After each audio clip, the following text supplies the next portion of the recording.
This reading is for Daniela. Daniela, we're going to look at your natal chart today, and we're going to talk about some of the big influences of personality and where we can look to define strengths and purpose in your chart. So starting here, let's start with your rising sign. That is how we first are perceived into the world and how people perceive us. So in the sign of Aquarius, this gives you a very intellectual approach to your life.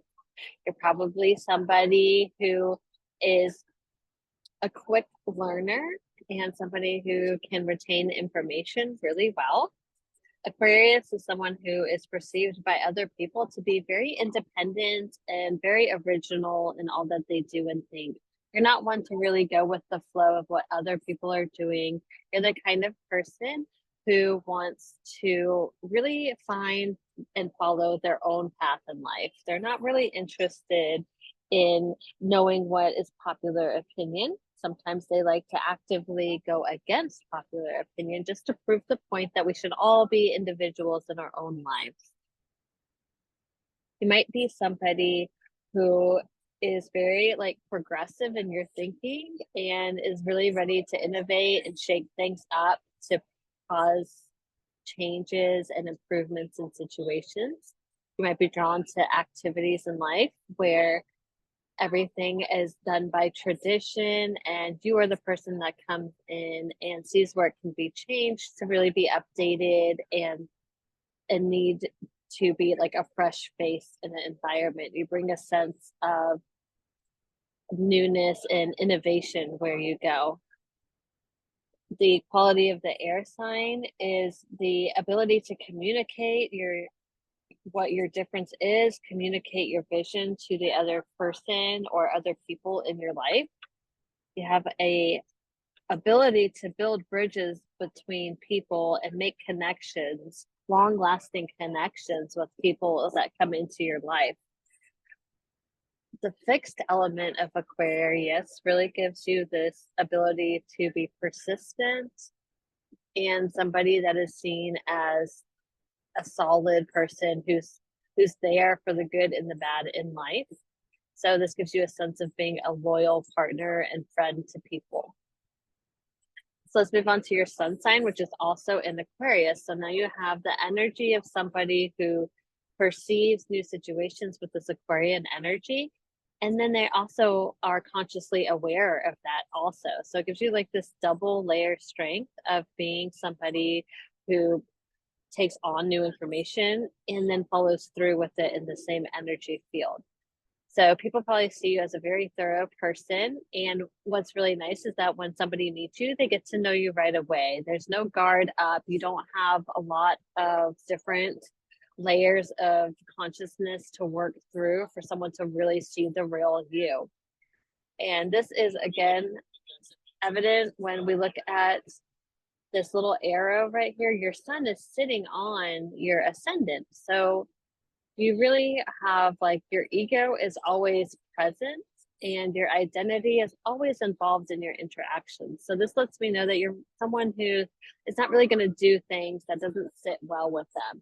All new interactions, new groups that you're with, new people that you're involved in, you need to really feel like it is having your signature on it. You're not going to be involved in people, places, and things that you don't feel like really speaks to who your person is.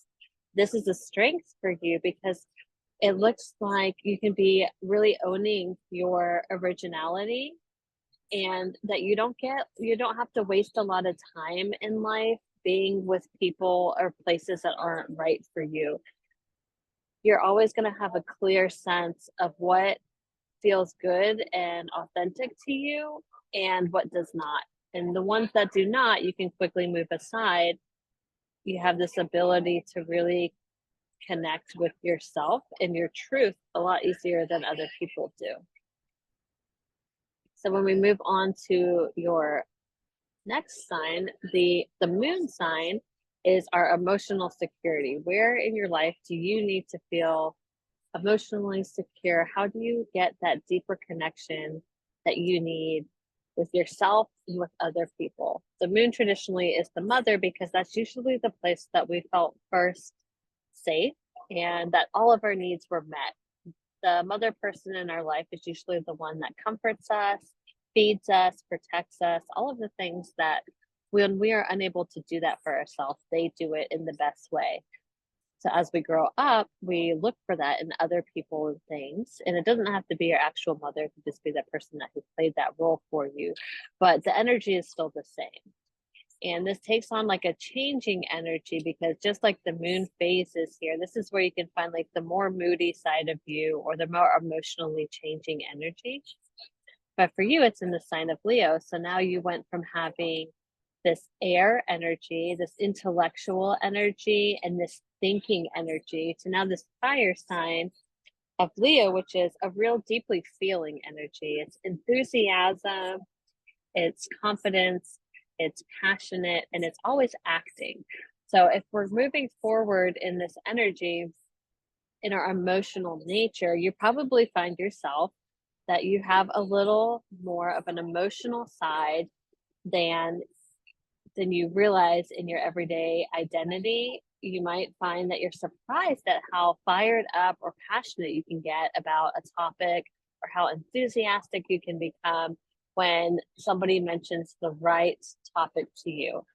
It shows that you have an ability to really connect with people on a deep level where you are very concerned about their um, being protected themselves. You might really defend your friends when if they're under attack or they're not safe or they're sad. There's a protective energy here that you really are loyal to them and you're willing to do what it takes to make them feel safe. So in return, you need that from other people. You need people who are going to be there for you. Loyalty is very important to you. You feel emotionally secure when you can count on someone to be there also in the good times and bads. And when you cannot tend to your own emotional needs, that they're going to be there for you and help lift you up again.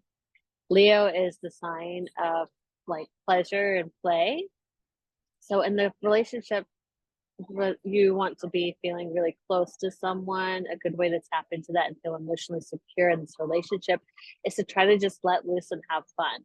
This moon sign, there's a side of you that becomes more moody and restless when it's not expressing itself. It needs to be like physically playful and having fun. It needs to be like physically affectionate and, being in close contact, physical contact with another person is really important for you to feel that type of deep emotional security. Where the Aquarius energy that you have is on the other side, it's actually the opposite of that. So, in your main identity and how people would describe you most likely is that you don't really need a lot of playfulness. Maybe you even have more like a cool or serious tone about you, but that's because these two energies are opposites, but they both are you. So you might just have like this tug and pull in yourself that makes you feel like sometimes I really feel like I want to be um, alone and free to act and do as I please. But then there's this whole other side of me that really feels like it really needs to be grounded in another person and connected and playful and affectionate. And they both are true. The one that is most accessible is the Aquarius energy. That doesn't make it more important. Your moon sign there is still very important to you. You might find that you have deep connections or meaningful relationships with people that are part of your daily routine. In this house over here, that is our work house. It's where we go every day. A lot of us go to work every day.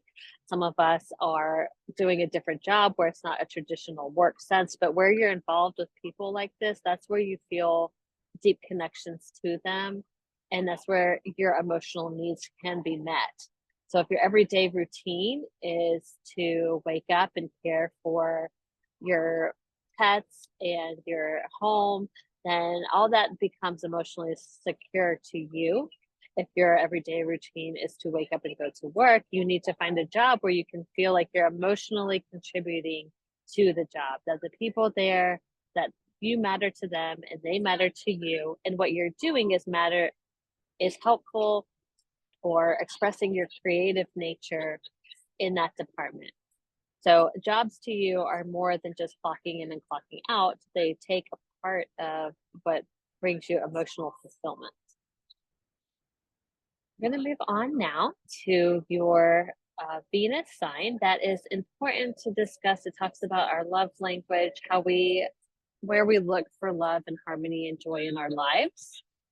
For you, this is another situation where it involves people, and this is where friendships might be really easy for you to make. And you might find that you just do well when you are surrounded by people who are like minded with you.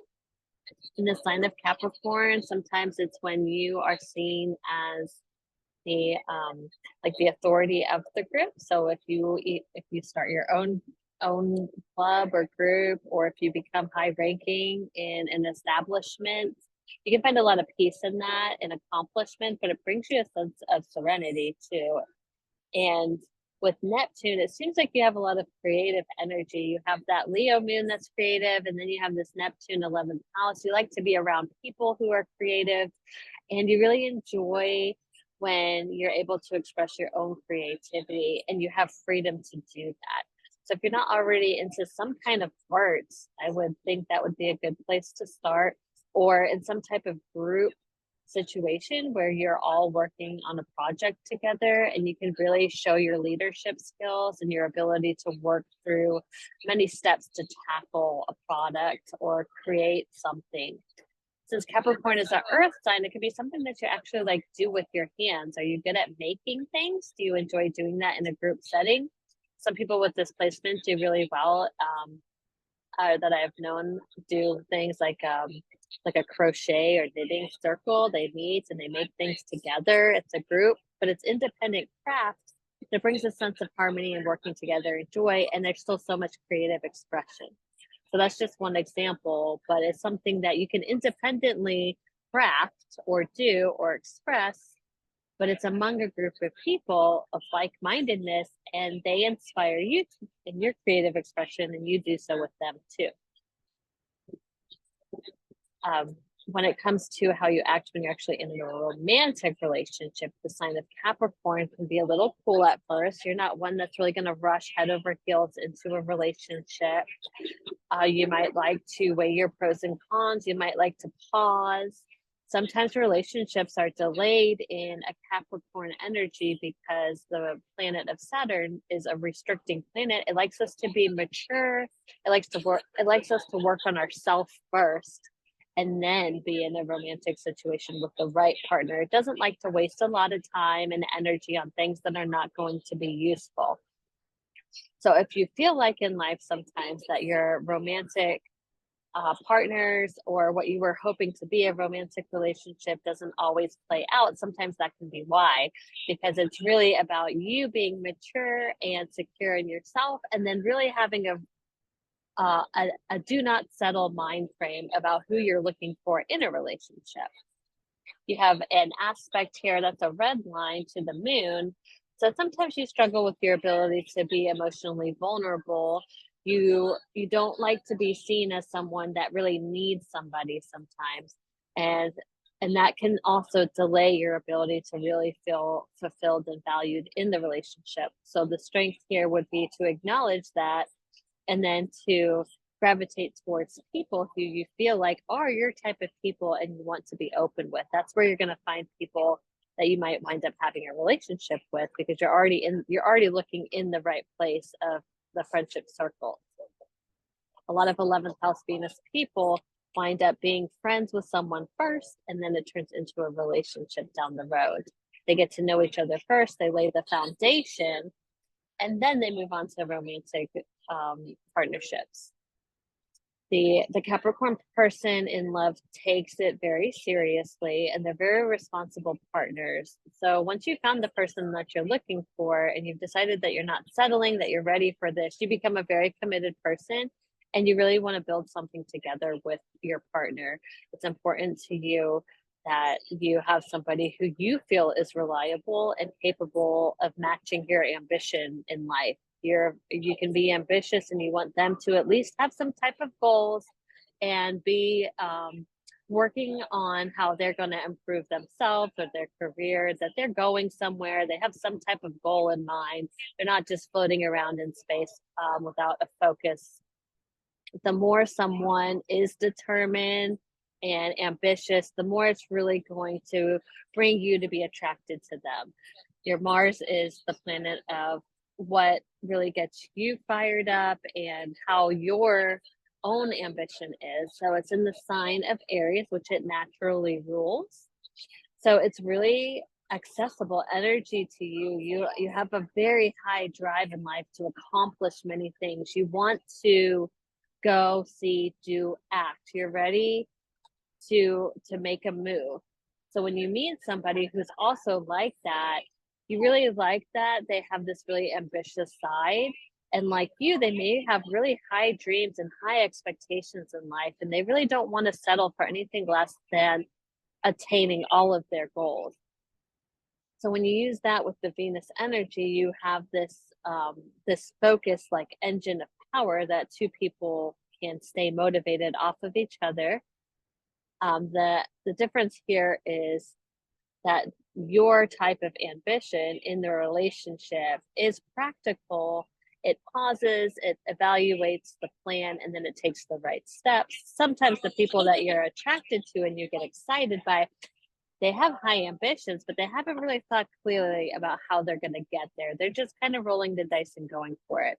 So that may be attractive to you at first, but when you're really choosing a partner, you're wanting to make sure that somebody's still as practical as you and has a good head on their shoulders too.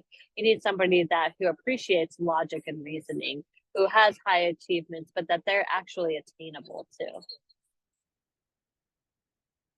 Well, let's move on now to the planet of Mercury that talks about how you think and act, what you'd like to talk about, what you'd like to spend time studying about in the sign of Pisces. I think you have a lot of potential to really be a spiritual person or some type of artistry. I feel like there's a lot of creativity in your chart. You might be really good at perceiving other people's energies. You can think about what they want to say or do without them really having to mention it. You might just be really good at reading people's energy. Maybe you see auras. Maybe you're just really this sense of knowing what people are feeling without them having to find the words.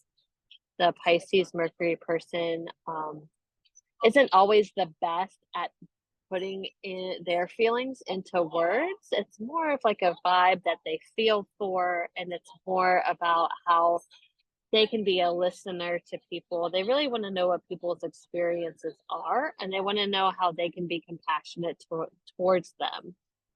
It's in your first house, so this suggests that there's some kind of image about you that gives people this sense that you are open to trying different things and that you're really not judging people on appearances. You're really looking for strength of character and their intentions. With the sun on Aquarius here and all this first house energy, there is a lot of emphasis on you learning to develop your own style and your own image. It's not a superficial style, but something that you spend time to really explore how you express yourself and how you want to be perceived by other people. It's part of your journey to spend energy there and take the time to get to know yourself before you go out into the world to get to know other people. How you present yourself is something that you will spend time doing. The Jupiter and the Mercury energy being in Pisces gives you this presence to people, that you have this goodwill about you and this generosity. People may find that they're they feel like a recharged energy when they're around you. The Pisces energy is very cleansing and healing. So if you're not secure in your image and your boundaries with that, then sometimes you can be drained or you can just be a little taxed. So it's important to make clear boundaries with people and to spend the time knowing yourself, so you know when you've reached your limit on being the energy cleanser or picking up on other people's psychic energy. You don't want to wind up being drained and then losing part of your own identity and other people's causes. the potential challenge here.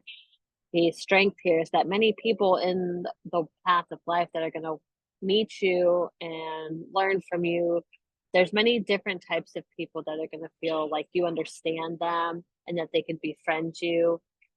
Um, you're you're less superficial, and people are going to see that, and that the quality of person that you look for in others can come from many walks of life. You're not concerned about people's prestige or social status. You're really interested in the human connection and the soul of the person.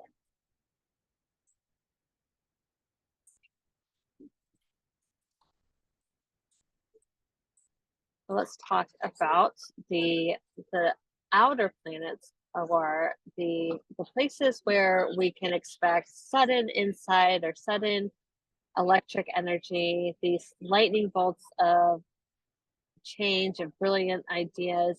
This is the Uranus planet in your 10th house. You have the Sagittarius energy, and it's in a conjunction with this restricting energy, the slow it down. We don't need to rush to things. They're in a loose but still a conjunction together. So in your professional life, in your public reputation, you have these gifts of pause, but also sudden insight. So when you're willing to be open to getting clear insights, they're given to you. And it comes at an age when you're more mature and ready to accept and make moves based on that. So I see this being somebody who has to experience a few different things, gets to know herself well, and then gets out into the world and really knows when to make moves and when to stop, knows when to go for it, and knows when to put the brakes on, and learns to trust the intuition and the divine timing of how things flow together. In Sagittarius, there's this optimism, and there's always these opportunities that present themselves to you. So in your public life, this could be career. Sagittarius really likes adventure, spontaneity. It really likes to have higher perspectives, wider windows. Traveling might be a really great thing for career for you, or moving around into different places, experiencing different cultures might be a very fulfilling in your life. And overall, keeping a positive attitude and just you have this ability to really trust that what is supposed to happen will happen, and you really don't face like the despair when something doesn't work out. You trust that it's going to eventually, and that leads to more opportunities because you keep yourself open to that. There's a lot of energy with Pluto up in the 9th house, with Saturn and Uranus in the 10th. These are all your public life, and this is all energy outside of yourself that guides you towards fulfilling your missions. So it's asking you to be open to opportunities and to realize that you're, the one door closing could lead to another door opening. With Pluto in the 9th house, I see a lot of transformation in your life coming from higher education, or becoming from an apprenticeship into the skilled worker. It doesn't have to be school or traditional schooling, but something that you spend time doing that has made your ability to understand the concept greater. So you're able to actually be in a transformation of character because of it. So an example of this would be, pursuing higher education, and then becoming the skilled clinician at the end, and the total transformation of public perception because of it. You're in a higher income bracket, you're doing things that you weren't doing before. It's a transformation of abilities that you were not born with. So there's some type of learning involved here. You were not born with these skills, you must acquire them somehow, but it's a total transformation when that happens.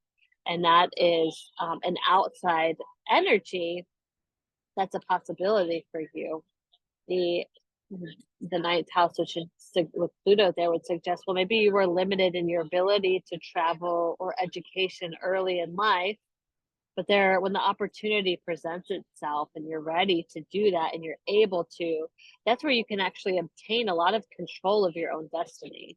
You're controlling of your situation and your future finances, your future ability to be seen as the authority is possible and it's actually wanted there. So in the sign of Scorpio, I could see it being something of becoming someone who's spiritually connected or really thorough in psychological affairs, detective work, um, traumatic counseling, or religious endeavors that transcend dogma to become more of a spiritual encounter.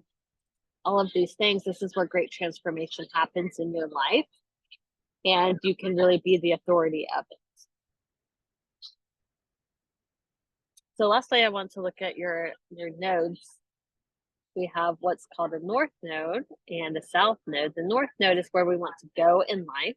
We're trying to aspire to get these things. The south node is what we've already mastered. We are already good at this. So for you, your south node is in the sign of Libra. So you're already very good at mediating and working together with people. The sign of Libra suggests that you have many opportunities to be in partnerships of some kind and to have combined resources. So the eighth house would suggest that either in this life or in a past life, your well-being was really tied up in someone else's too. Maybe you were part of like an inheritance. You were already given a certain status. You were meant to be doing things because that is what the family affairs were, but that could be earlier in this life too. What you're trying to go to is somebody who is really more of an independent energy.